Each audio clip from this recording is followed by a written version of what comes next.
Buenos días, profe. Mi grupo está conformado por Vanessa Alexandra Rodríguez Villarraga, Miguel Ángel Montealegre Santana y mi persona Laura Mariana Pinzón Roballo.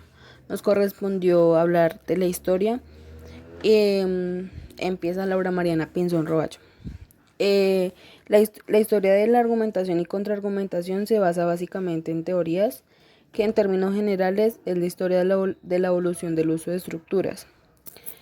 Subsisten todavía algunos problemas que no han sido resueltos, que son como la periodización, conceptualización, etcétera. En ese momento, bueno, todavía se conoce un ideal aritmético de la argumentación, o también conocido como el ideal aritmético del lenguaje, que en los comentaristas antiguos de las épocas de Aristóteles, el argumento que daba este señor Aristóteles sería contrario a este ideal que se conocía. Por lo tanto, sería contrario a una interpretación de su lógica, pues se decía que la lógica de Aristóteles podría ser un instrumento o una ciencia independiente. Aristóteles presentó una teoría sobre las proposiciones categóricas o simples, que consiste en hablar de una cosa de otra. Según este señor, se enseñaba de dos maneras: la proposición de dos términos, que predicaba un verbo y un nombre. Por ejemplo, Pablo corre.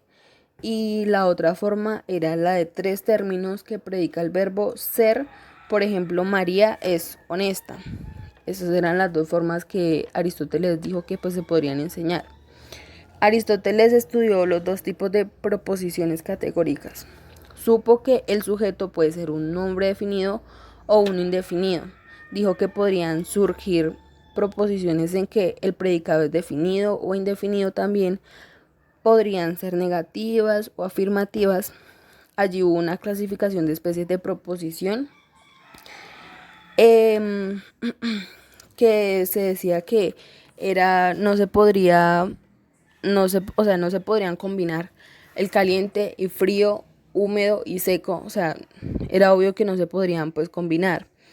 Se hace evidente que las parejas de los elementos serían cuatro, que serían pues las originales, las que deberían seguir, que era caliente con seco y húmedo con caliente, o también frío con seco y frío con húmedo. A veces es ignorado que Aristóteles recuperó la clasificación de las proposiciones con vista en su silogística, que es conocido como silogismos. Esto consta de dos proposiciones como premisas y otra como conclusión. 3. Manuel Correia, en el contexto de los comentarios antiguos de la lógica de Aristóteles, dos comentarios que han sobrevivido durante mucho tiempo es el de Boecio y el de Amonio Hermías. A pesar de que estos dos señores hicieron unos comentarios bastante similares, porque tenían pues como el mismo origen y tenían muchas cosas en común, eran completamente independientes el uno del otro. ¿Por qué razón? Porque se podría decir que era por su cuenta proposicional que produjo cada uno de ellos. Y también se pudo ver por el resultado que tuvo cada uno. Es decir, Boecio reconoce 48 tipos de proposiciones que podrían ampliarse a 144. A diferencia de Amonio, que elevó esta cantidad a 3024 tipos de proposiciones. Este señor dijo que si un nombre puede ser definido o indefinido, lo mismo que decía Aristóteles.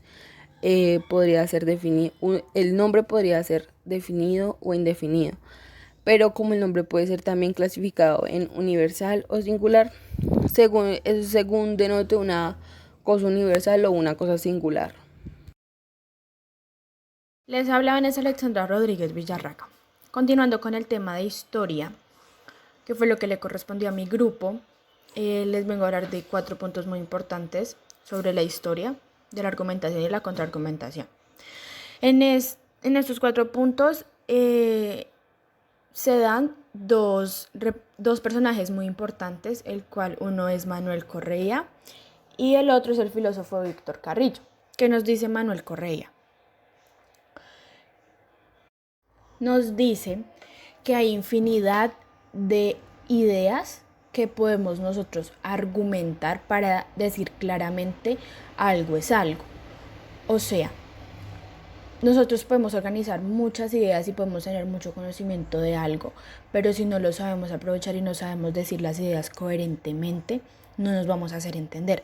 Entonces de eso es que nos habla él, que nosotros podemos tener muchas ideas en nuestra cabeza, pero si no las sabemos organizar claramente para argumentar un tema o para hablar claramente de algo, no nos va a servir de nada.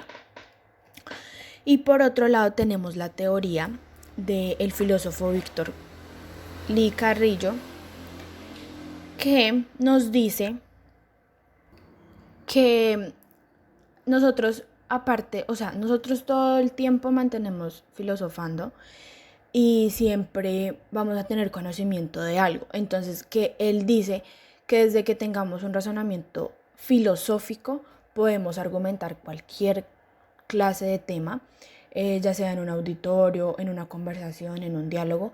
Entonces, él nos dice que a partir de que tengamos conocimiento de un tema en específico, podemos argumentar cualquier cosa, pero pues obviamente desde el punto de vista de cada uno, porque de eso se trata. Se trata de argumentar y quizás puedes estar en contra de otra persona de acuerdo al punto de vista que tenga cada persona y según lo que piense lógicamente sobre cierto tema. Cada uno pues tiene derecho y es libre de defender su punto de vista y de dar su punto de vista ante la gente o con el quien esté hablando o en una rueda de prensa, en cualquier sitio, puede ser en un debate, en cualquier cosa. Pero entonces lo que ellos nos quieren dar a entender es que a partir de un conocimiento podemos nosotros argumentar cualquier clase de tema, podemos defender nuestros ideales sin que alguien nos diga algo. Entonces, de esto tratan estos 4 puntos, son muy importantes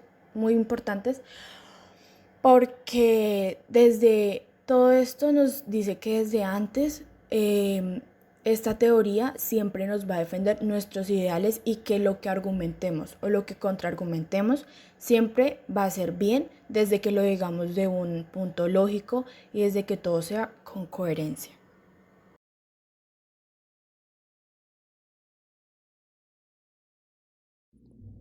Mi nombre es Miguel Montealegre y hoy les voy a hablar acerca de 4 puntos que son muy interesantes acerca de nuestro tema argumentación y contraargumentación. Bueno, en esta ocasión nos vamos a abarcar en lo que es la historia y vamos a hablar acerca de 4 puntos muy importantes. El primero de ellos es la teoría de la argumentación en la obra del filósofo Víctor Lee Carrillo. Bueno, principalmente en este primer punto, ¿qué quiere decir esta teoría? Nos preguntamos nosotros. Bueno, entonces esta principalmente se encarga del estudio del razonamiento en lo que son los filósofos, los historiadores y las personas que se dedican a este tema.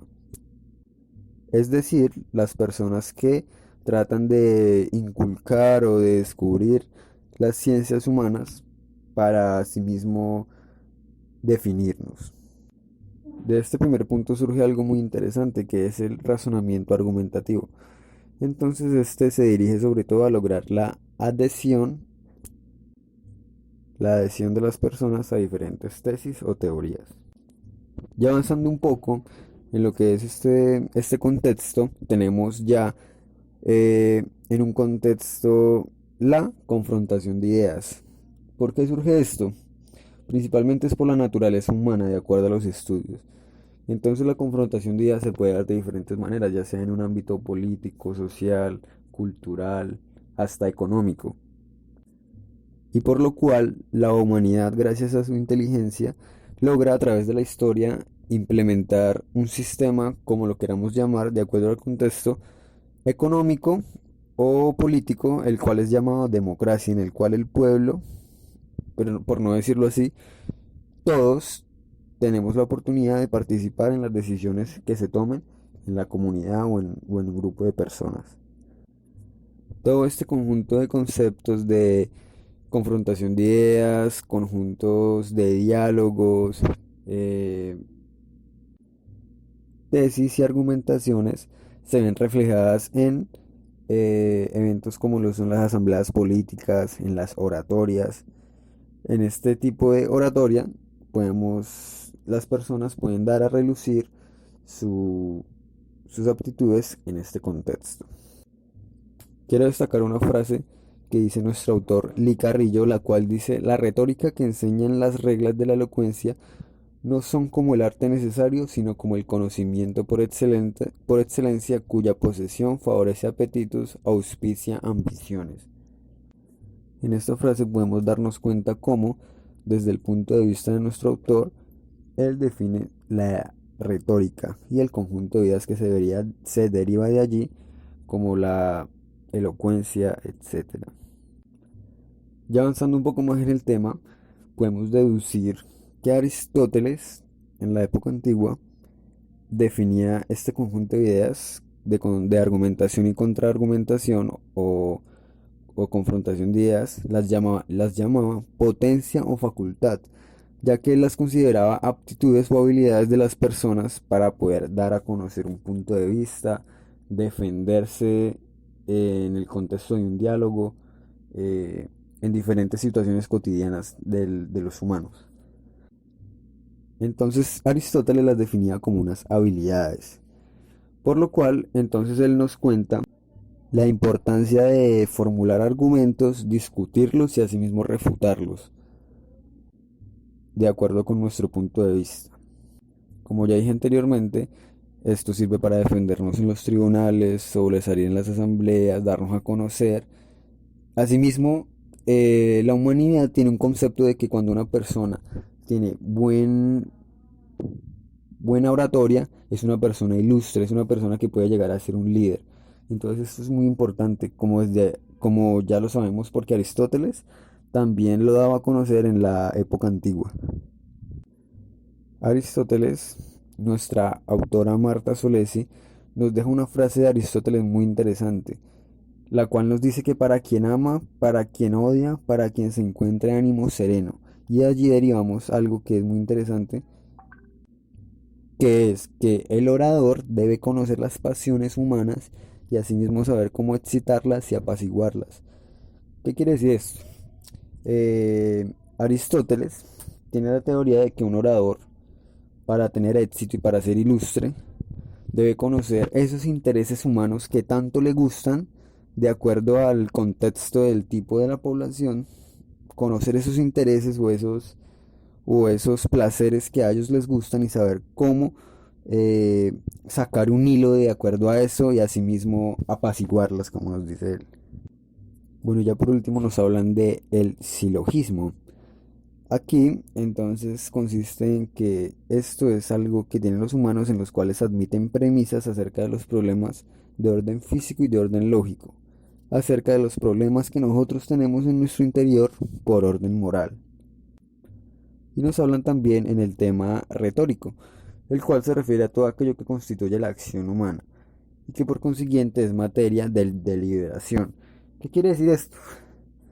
Nosotros, cuando recurrimos a hacer una acción cotidiana o algo que esté fuera de nuestra rutina, por decirlo así, podemos deducirlo o se puede definir como una acción de deliberación a nosotros mismos. Con todo este conjunto de ideas damos por finalizada lo que es la historia en nuestro tema de argumentación y contraargumentación. Gracias.